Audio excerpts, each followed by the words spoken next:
Hello, Star Wars friends. Welcome to our spoiler review of episode 4 of Obi Wan Kenobi. And Obi Wan Kenobi is badly hurt, and the whole thing starts with him being in a Bacta tank. Bacta tank. I mean, like we have Bacta tanks all over the place. I mean, Luke's been in one, Vader's been in one. Um, we've seen Bacta tanks being used a lot in The Mandalorian and Boba Fett. So everybody uses Bacta tanks. And however, he's not right away back to being well, and he's got a lot of flashbacks. So Yeah, those flashbacks, I was at first not sure or if or how he was connected to Vader at that point and why he saw. Yeah, I had the impression that Vader also saw him. Did you have the same impression? So, unclear. I assume not, but I mean it may also be his internal perception of what he thinks that Vader thinks about him. Because I mean, Vader directly accused him, as we discussed in the last time, that he became Vader because of Obi Wan Kenobi. So maybe he feels bad about that, but we're getting a little more into the fact that he feels bad, that he has some trauma, not just from that experience. I think it's going further back. yeah, this could be a possibility. And It is it is tough. It is tough. And a little later in the episode, we see him gradually trying to learn again to use the force, and that's even like he's even worse off than he used to be. So we get the statement, oh, also your psyche has to heal, or your mind has to heal, or whatever it was. But is that like because he's physically injured, he can't use the force that well anymore, or what's going on here? I'm not really sure. But the point you said that he is mentally injured, so to say, or his psyche is injured, that could be a possibility that he isn't able to use the force as properly as he actually should can use it. Um, yeah, but it's We still never hard know. to. Yeah. At this point, maybe the third sister was right, and he's actually dead, and we're just seeing him perceiving this from, I don't know, out of the force. Well, there's certainly a turning point at some point in this episode because he not even regains his full power. I guess he gets even more because he's now able to fend off the bullets with his lightsaber and also kill many of the stormtroopers. So I guess. Getting back his full power? Sorry, I seem to have missed that. When did that happen? I thought so, or at least, well, his full power, who knows? But he gains lots of power. So first he jumps out of the tank, and then he fights off the stormtroopers. But I mean, fighting off stormtroopers is really not a proof of any powers Well, at all. I mean, maybe I missed something in the vast realms of Star Wars. Um, but he's not. I Universe. don't think he's that. But He's that skilled or powerful yet. so You he know, he fends off the bullets, and the bullets kill some stormtroopers. So was it a I'm sure they're tricky? bullets. I think they're kind of Not photon particles or yeah, something like whatever, that. whatever. But you understood what I mean. Yeah, sure. Maybe this was my a wrong impression, but I thought okay. Yeah, I'm still thinking he's not that powerful, but I mean, it's Mm, interesting that you had a different impression. I mean, yes, he's fighting, but he did that before. yeah, Um, sure. he kind of force mends, doesn't really mend, but keeps a window from breaking any further for a short moment. But I think his force feats were not that impressive yet. Yeah, well, he jumped out of the Bacta tank quite early, so he's still busy with his, you know. But that's part of being in a Bacta tank. You have to jump out early, and you have to kind of.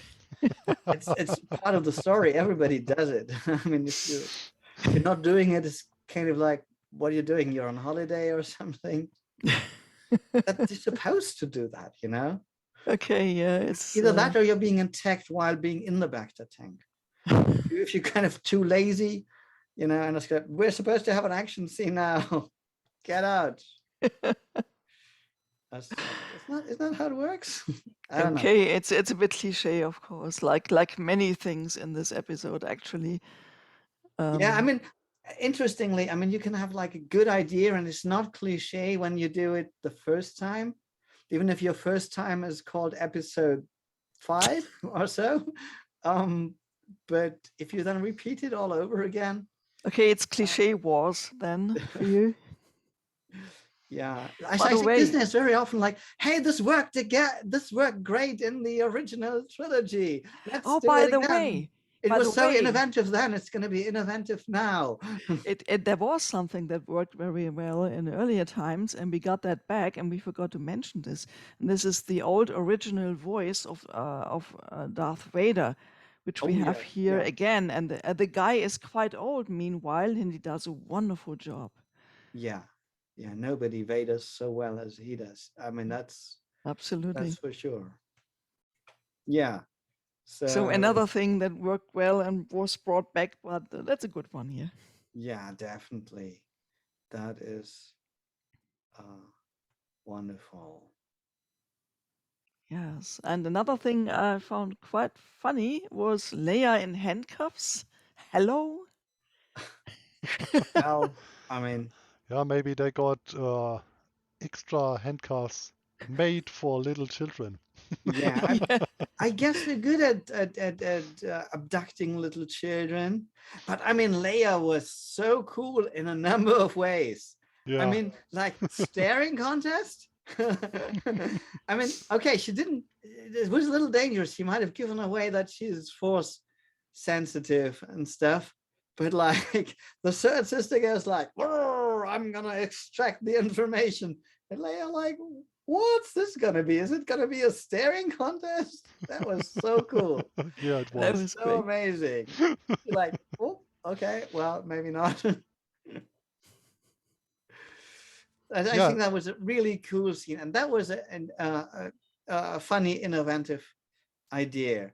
And she was like cool the second time again. I mean, like what I really liked, I have to say, what I really liked is that in the second mental duel, which wasn't so much a force duel, but a duel of words, when the third sister, you know, tries to say, "Oh, we're all friends here" and stuff, and you go like, "What kind of bullshit?" But would a small girl believe that? And she so clearly showed her what kind of bullshit that was. Like, yeah, I'm gonna cooperate. I'm just gonna tell my father first, okay? I think that was brilliant. It's just brought forward the logical consequences of the bullshit that the third sister tried to tell her. And that's actually rare in movies. Usually it's just all about the emotions and stuff, but never about the logics of what people actually say. And I like that. That was actually a good thing. I liked it too. It was fun. Yeah, absolutely. And So, bullshit regarding what the third sister told, I'm not sure. So last time she saw that symbol, and now, meanwhile, I found out that was the symbol of the Jedi Order. And by what she suggests for Leia to believe, I guess that maybe Rira might be one of the younglings who felt left alone when the Order um, 66 was executed. So because she it's a possible, always, yes, it's a definite possibility. But then to sulk because she was left alone, because other people were busy being killed by what is the Star Wars equivalent of the apocalypse. I Well, this mean, you yeah, don't okay. you don't need a good reason to go to the dark side. You just take any reason, probably. Yeah, come to I the don't dark know. side. We have cookies. Yes, maybe, but like she suggests to Leia that nobody will come for her and that Obi-Wan is dead, and like maybe their teachers were also dead, her teachers, the I Jedi. mean, to be fair, we don't know what age she was if that happened. Yes, She yes. could have been a young girl, and she could have been really disappointed. But on the other hand, I mean, we are being presented, whether that is realistic is probably a different story, but let's just assume Leia is super powerful and super heroic, and has strengths of will and mind and presence because she's force sensitive. So then we see, okay, what some Leia in probably a very early age can do. And I don't know, maybe the third sister was younger, maybe not, but Maybe she was also told lies. maybe she was also taught lies. But still, with all those circumstances, Leia prevails. Now, she's probably one of the strongest force users around, even despite the fact that she, according to what's now canon, will probably never be really trained. But then she can fly through space, so maybe that compensates it. I don't know. Yeah, But well, I think I think we're given an example of what a young child with the force can do and how much she can resist, and that certainly creates a contrast if that belief about the third sister is true, that she chose a different path, and not necessarily because there was no alternative. Maybe nobody did come, and maybe she did. We don't know how long she upheld her beliefs. We do not know if Vader personally captured her or somebody equally powerful, but I don't think that's likely because he doesn't seem to have much of a connection to her or even know her very well. So that's probably not that likely. But that's the situation we have. Yeah. Yeah, and after that scenes where Leia is captured, I believe it was after that Tala and Obi-Wan went to Leia to save her, and and what scene I really liked was Tala speaking to that security guard, and I liked it really to see him, yeah, shit his pants, so to say. It was a quite funny scene for me.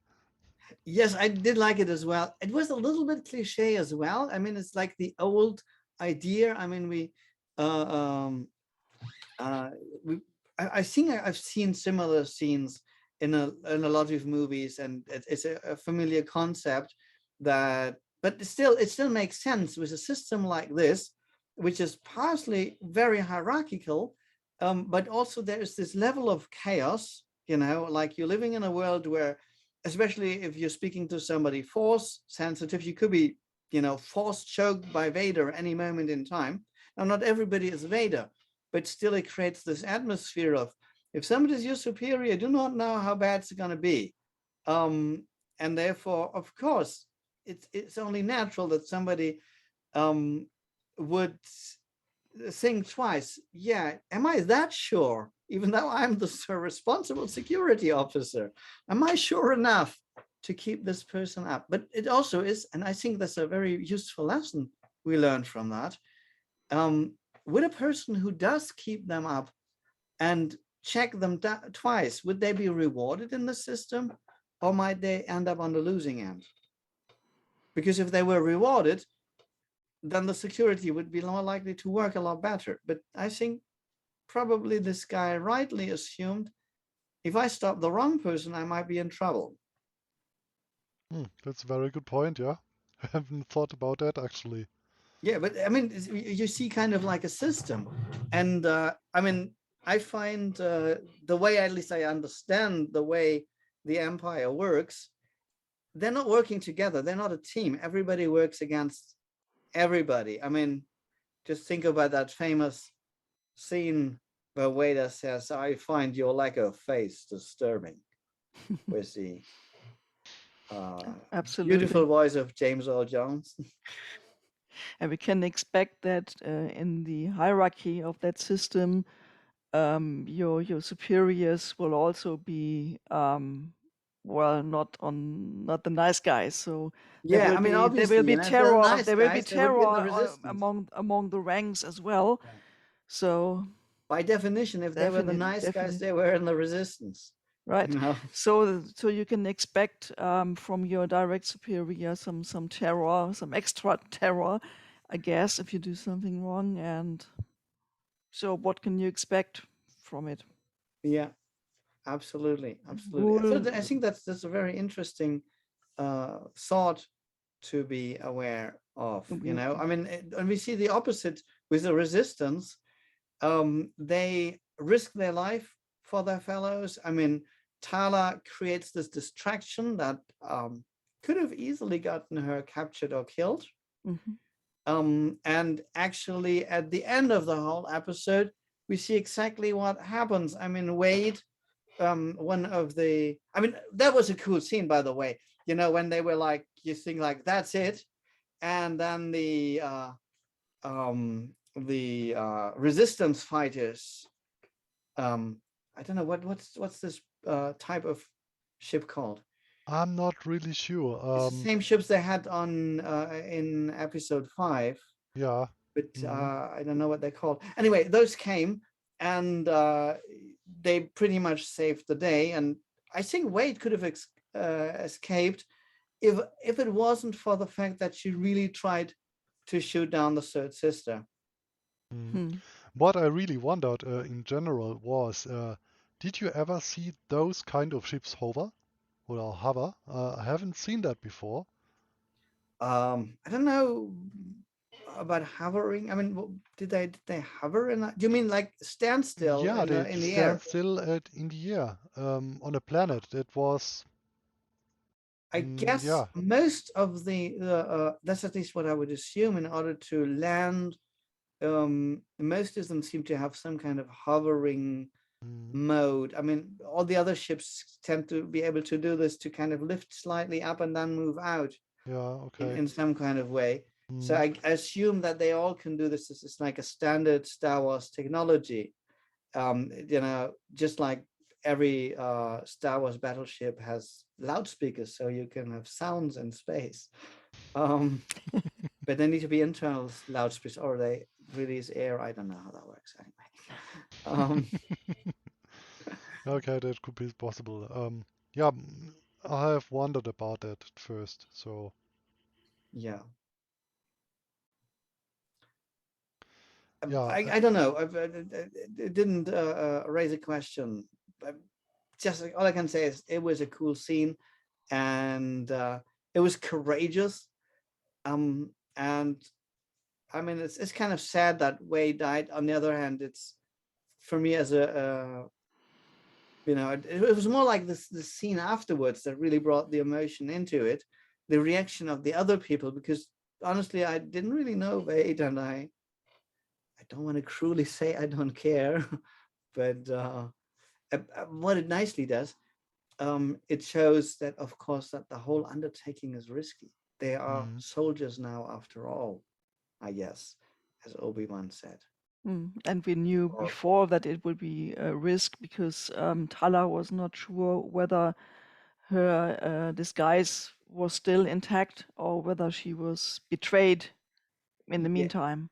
but I mean, they had only originally almost nothing, and then they had 3 fighting ships to attack what seems to be, you know, um,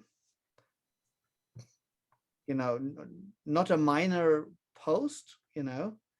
So I'm not sure I mean, what did you expect? Let me put it like this, Mm. I mean, I saw it when they came in there, smashed everything to the ground, and managed to escape. That was pretty good. And I think it's just waited a little too long. On the other hand, I've got to be fair. I mean, it's not typically that a Force user can just bring down a ship like that, So there was a little bit of a unfortunate combination of circumstances that this is explosive tank or whatever it was, battery thingy, was available for her to force throw at Wade. Mm. I think that was because the plot demanded it. It was there, and that wouldn't necessarily have normally been there. It's not like we typically see Force users take down ships like that. Maybe Yoda, but even that is probably rare. Yeah, this could be a possibility that that was just for the plot. And I have actually no idea what kind of. Oh, did you throw a fuel tank? I don't know what it was, but it was something explosive, clearly. Yeah. Mm. But that's at least how I interpret it. Yeah, I mean, the ship exploded, so it needs to be an explosive. So, yeah. But she threw it at the thrusters of the ship, so maybe the thrusters exploded and it was just an ordinary metal thing. I It's a don't know. possibility, but I think it was something, I don't know, but it's not, we can't know for sure. But I think it didn't have that level of force to smash through just because of its weight and because it was metal. Yeah. It wasn't a projectile, it just was barely lured there. Lured, no, hurled, thrown, pushed, whatever. And so probably she wouldn't have done it, but it was for the fifth brother who sort of said, "Yeah, do something," and Yeah, maybe she would have let them go away because she had this this thing put into Leia's droid to find them. yeah. I believe we So saw maybe that was her plan, and she just did something to please him, and he thought, okay, well, if I kill one of the others, maybe that doesn't hurt, and I'm seeing more active. But then at the end, I mean, she's in this interrogation room or whatever it is, with Vader, who force chokes her, and she goes like, yeah, well, I let him force choke me a little bit, and then I'm telling him about the tracker. Okay, well, why would you do that? she's on Yeah, the a dark bit side. late. Maybe she likes it. Don't know. Yeah, maybe a little harder. Come on, Vader. But there we Bring it on. can see that death and reward is quite close. Yeah. Yeah, but I mean, wouldn't this be like, I mean, she's choked, or did he choke her right away and she couldn't speak? Or I don't know. Just I have for no the, idea. you never know. But it felt like, if she has something like that to say, I would have tried to say this a little earlier. So my impression was that she couldn't speak properly, but I had to rewatch it Not to be seem sure. to attempt to speak at all. I don't know. Only after a while she would like, but by the way, I have something to say here. Whatever. Did I get this wrong? I don't know. Yeah, maybe I had the same impression. Yeah. So one more thing is that Obi-Wan finds a lot of Jedis in sort of tanks. Maybe they are dead. I'm not sure they were Jedis. They were probably Force sensitive. But I did not have any yes, reason to believe they were Jedis. yes, yeah, Force users. So he was quite touched by this when he sees them, and Yeah, it makes the whole thing even more spooky. So they have this really spooky thing going there. And some of those scenes are really, really well designed. I have to say that. it makes it really, really creepy. Yeah, And indeed. we've seen, like in the last episode, a Vader who is more evil than all the previous versions in many ways. Yeah, so there's a cruel hunt going on for Force users. Yes, I think they want to have all the Force users either to make sure they don't become Jedi, but also perhaps to make Inquisitors or the likes from them. And I think also the Red Guards of the Emperor are Force sensitive. I believe I've read this somewhere. Which Red Guards do you mean? The red guards, the personal bodyguards of the Emperor that we see in the okay. episodes in his throne room. For Okay. example, in episode 6. Okay. Didn't know that. And we learn from Rocken, from one of the resistance guys, that his wife was power sensitive, and she was killed. So she could have been one of them, probably. Yeah, there were like 2 or 3 women where you kind of felt like, was this his wife? Mm. But of course, didn't have a sign on it, so we wouldn't know. But you were made to believe that this could be. And that's just kind of like awful, because you want to at least, take her home, perhaps. I don't know if that makes any sense. I mean, she's dead, but Yeah. And you mentioned a droid a few minutes ago, Andrea. I had the impression that the what is it called, the tracker is actually in the droid, and yeah. he had Yes. that red eyes at the end, and I'm really up to the next episode. If they really get at a hideout and find them, or if they find that tracker, this is something which would interest me. Yes, I think it's Mhm. not over.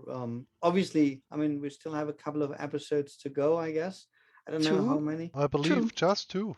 Yeah. 2. Just 2. Okay, Mhm. so, well, I Yeah. mean, on the one hand, it's always the thing. We know Leia survives. We know Obi Wan survives, but we do not know that.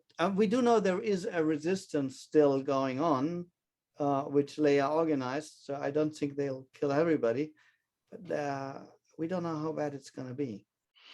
What is also of interest for me personally is we need an explanation why Leia does not use the Force actively in the later.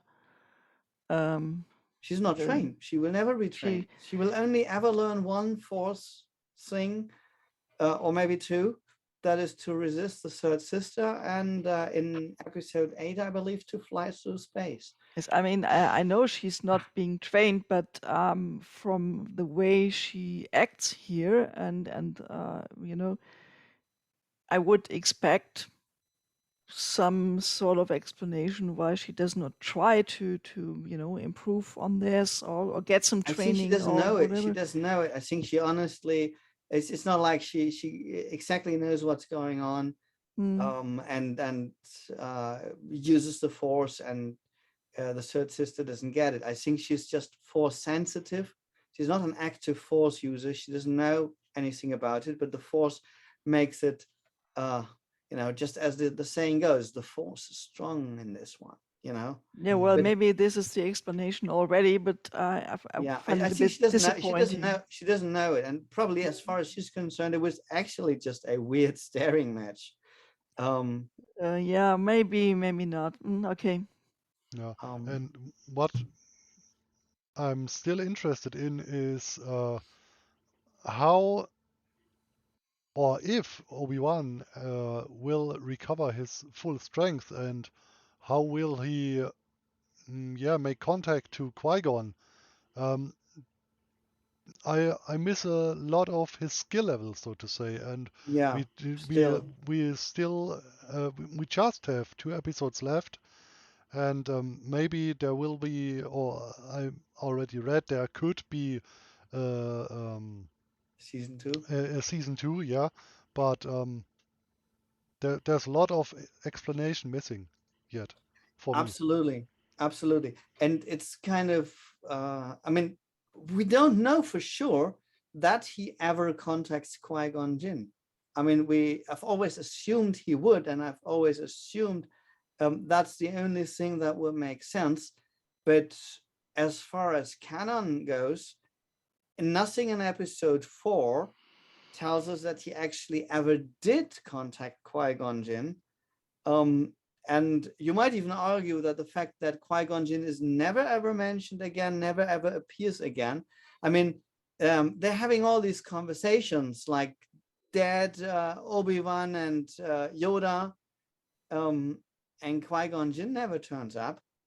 Why isn't he like a Force ghost and they sit like the three of them together and go like, I think I read somewhere that he did not mention Master to create like a corporal form or something like this, as the others have for some reason.